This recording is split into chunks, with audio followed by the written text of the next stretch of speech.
তাদের যে জিজ্ঞেস করুন তো, এত ছেলে ঘর ছাড়া হয়ে রয়েছে, তাদের পাশে গেছেন কিনা? একটা এমপি এদের মধ্যে নিজের কনস্টিটুয়েন্সিতে ঘোরেনি, একটা। দায়িত্ব কর্মীদের কিচ্ছু নেয়নি এরা শুধু নিজেদের কথা ভেবেছে, আর কিচ্ছু না।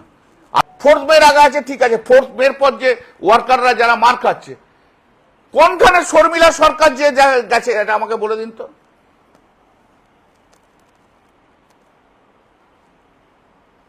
আরজিকর ইস্যু নিয়ে বলছেন দুই ডাক্তার কাকলি ঘোষ আর শর্মিলা সরকার, আপনারা কবে রাস্তায় নেমেছিলেন এই আরজিকরের জন্য বলে দিন। আরজিকরের সময় শর্মিলা সরকার আমাকে ফোন করেছিল, দাদা একটু এটা নিয়ে একটু ভাবনা চিন্তা করলে হয় না? আমরা এসো না, তুমি যাও দিদির সঙ্গে কথা বলো।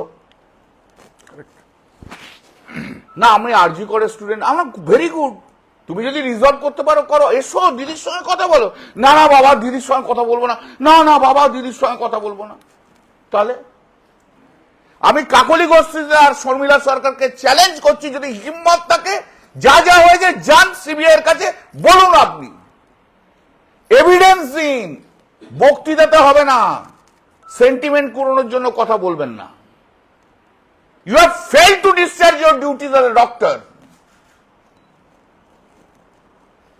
তুমি রাস্তাতেও আসনি, তাদের পাশে দাঁড়াওনি।